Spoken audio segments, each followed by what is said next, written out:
Malaysia. We are in foodie heaven in KL, and we're gonna start off with one of the best hawker centers in the city, ICC Pudu. So let's go.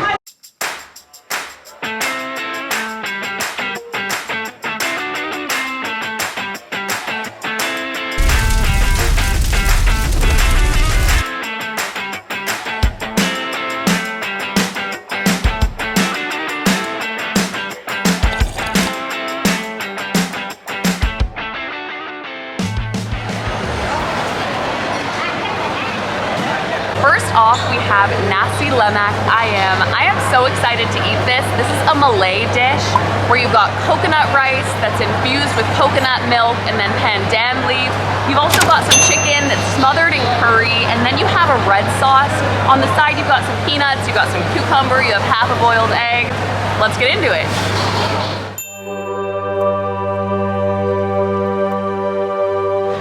Got the spiciness but the richness from the red sauce. You also have the richness from the curry, but it leaves kind of a ginger hint in your mouth. And then mixed with the coconut infused rice, I can see why this is the national dish of Malaysia. So next up, we have carrot cake. Now, when Amir said that he wanted to get carrot cake for breakfast, I was a little bit confused, but turns out it's actually a fried radish dish. And then you also have bean sprouts, you've got spices, and then you got egg mixed in there. Carrot cake originates from southern China, but it's really popular in Malaysia, Singapore, and Indonesia, and I can see why.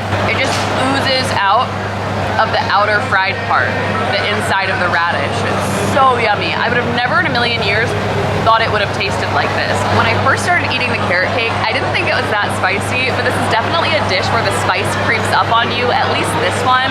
But I really liked that because it added just an extra element of flavor. It was so good.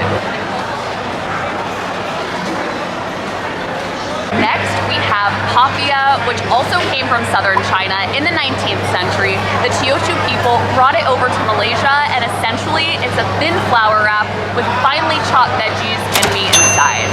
And then next to it, we have pretty much the same thing, but it's wrapped in seaweed, so it's kind of a modern twist. First, we're gonna do the papaya, which has the flour wrap. Oh my gosh, this looks so good, and I'm getting the end, so I get that extra bit of wrap. The meat is so finely chopped, I can barely taste it, but I like the fact that you taste so much of the veggies, and it seems like they're marinated in a really sweet sauce.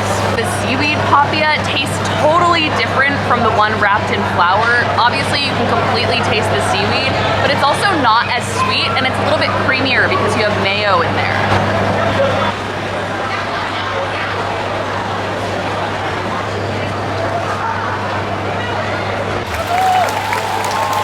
Amir comes to save the day.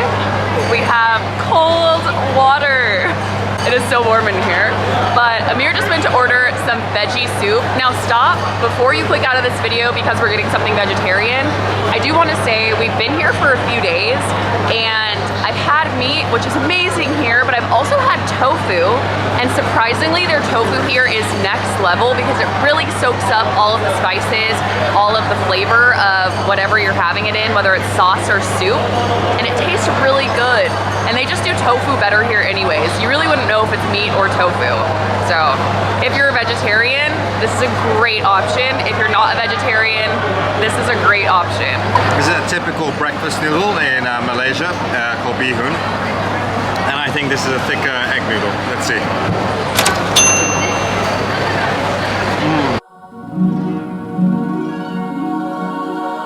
It's like it's a curry, obviously it's a curry broth, but it's got a bit of a herbal aftertaste to it. It's delicious. And it's light, it's not too oily, super good. We couldn't leave the hawker center without going to the famous Bun Chun where you get egg tarts, and what's so cool is it was set up in 1893. It looks so gooey on the inside and then flaky on the outside. Wow. Now this is so different from the Portuguese egg tarts I've had. You can really taste the egg versus just the custard. I would say the egg is a lot more prominent, but wow, it's so good.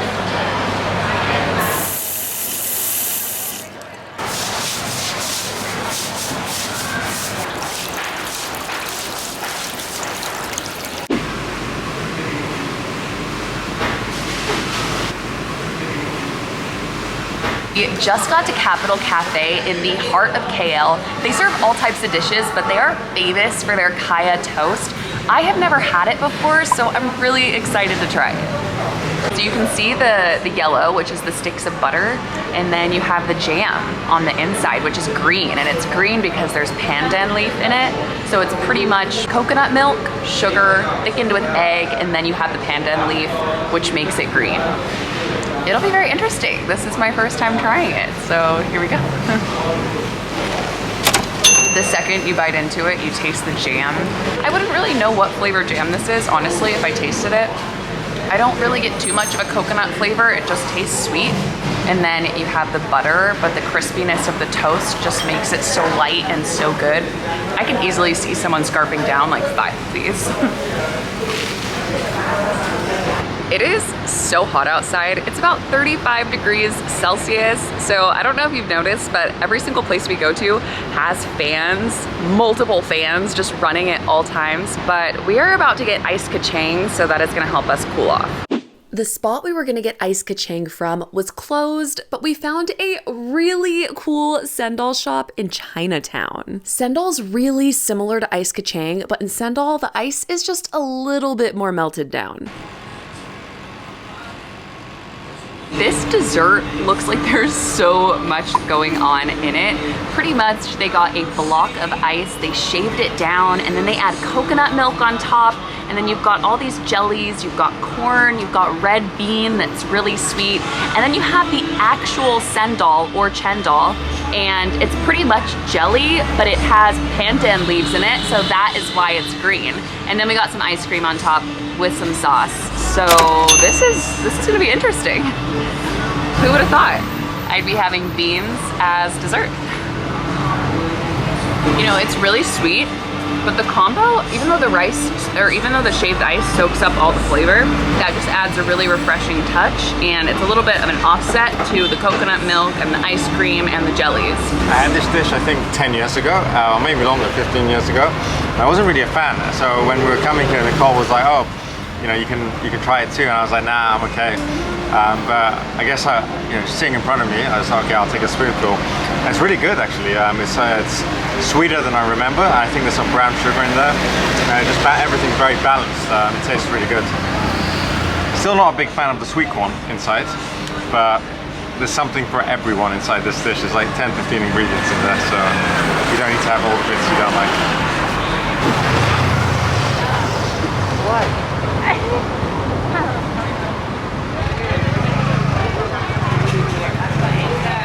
I am about to try bakwa, which is a Chinese jerky. It's really popular in Malaysia and Singapore. I got the pork bakwa. The shop is called Bi Chang Hiang, and it's the premium spot to get bakwa in KL. It was set up in 1933, and there are so many locations all throughout Southeast Asia. It reminds me of honey baked ham. It's sweet, and then you have a little hint of salt, and then it goes back to being sweet and gooey.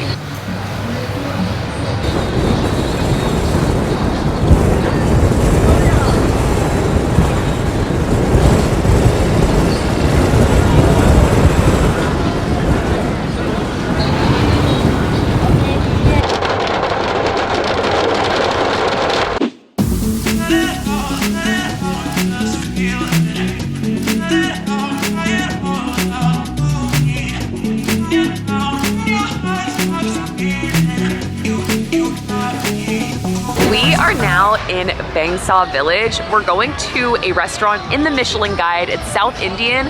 It's called Sri Nirvana Maru, where everything is on a banana leaf. I'm really excited, and you might be wondering why we're going to an Indian restaurant in Malaysia. Well, Malaysia is made up of Chinese Malaysians, Malay people, and Indian people, so it's a huge part of the food here.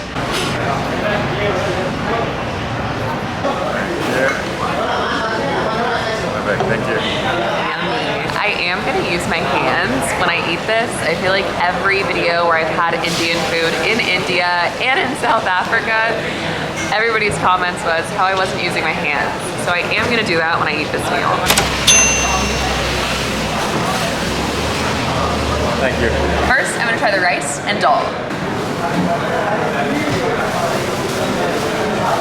Okay. I don't know if it's just this restaurant that's really good, but the first thing I notice is you don't get the taste of the silverware. So usually I use a fork, but right now I only get the taste of the dal and rice, and usually I just feel like it's kind of contaminated with the silverware, and I'm not getting that right now. So I might stick to this using my hands. Oh my gosh, deep fried veggies in a curry type paste.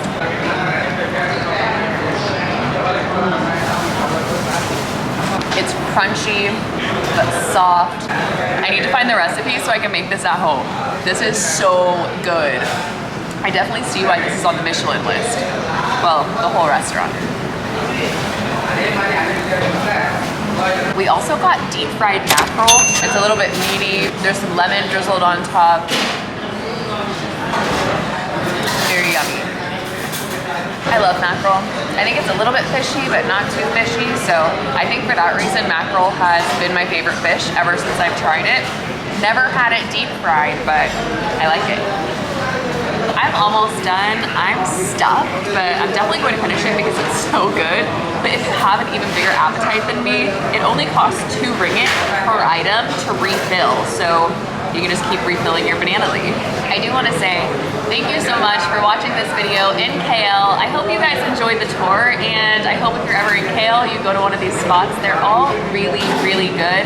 If you liked this video and you made it this far, please don't forget to like and subscribe, and I will see you in the next video. Bye.